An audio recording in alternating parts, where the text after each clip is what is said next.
The Society of Philippine Motoring Journalists, or SPMJ, recently held the final judging for the first Driven to Serve Awards held at the Palms Country Club.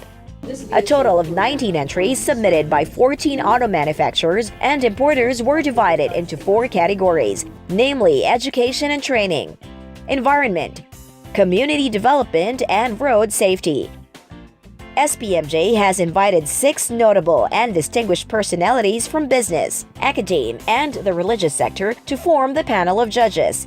They included Ms. MILLIE F. DIZON, the Senior Vice President of the Marketing Communications Group of SM Retail, Mr. Rodrigo E. FRANCO, the President and Chief Executive Officer of Metro Pacific Tollways Corporation and the Manila North Tollways Corporation, the developer and operator of the NLEX.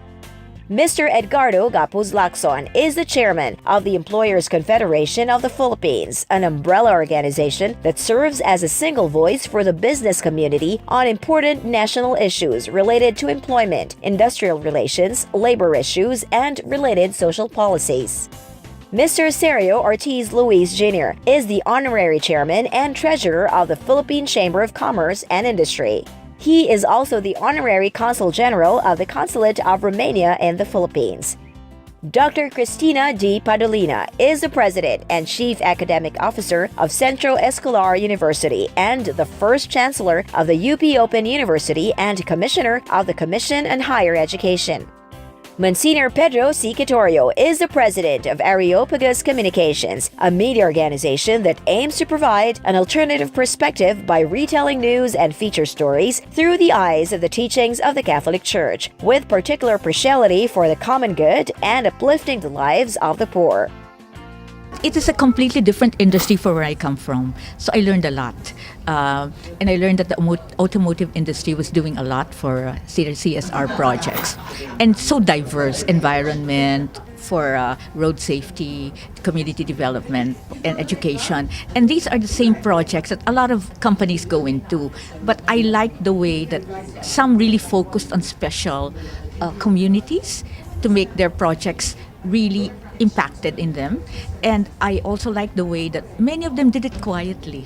They did not seek so much to get publicity, but they were just urged to do it because they wanted to help. What I also like was that since many of these car companies are global car companies, there was a global dimension in doing CSR here, which we learned from. I really learned so much. Thank you. It's very refreshing to see the CSR programs of our car companies.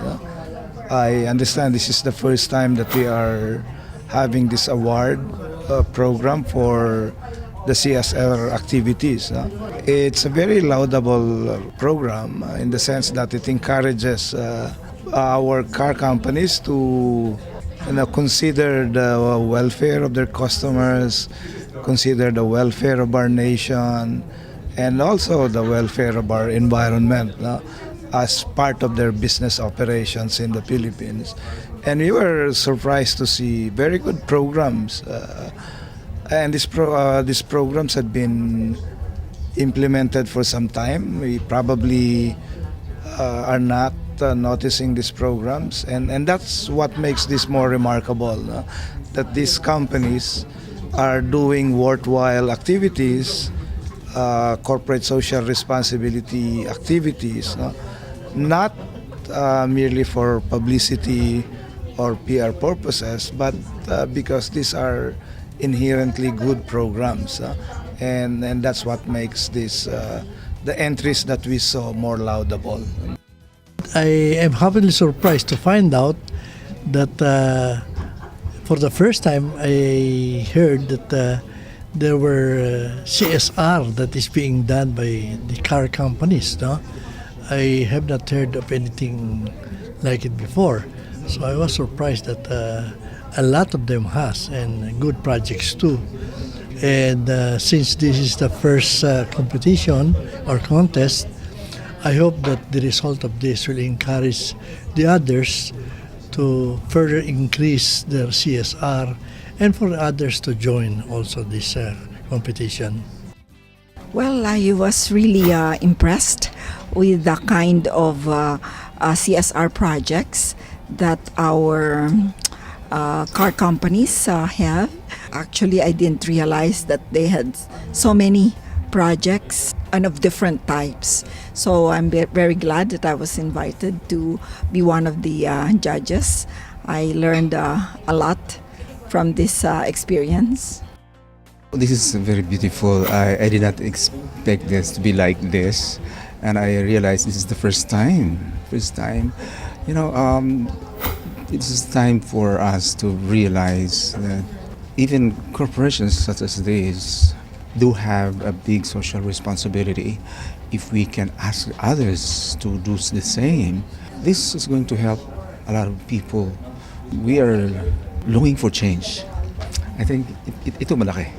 The change will begin from here if we will ask some corporations who we thought are so much concerned with themselves, we never realize that they have, in fact, concern on corporate responsibility, especially to the poor sector of the Philippine society.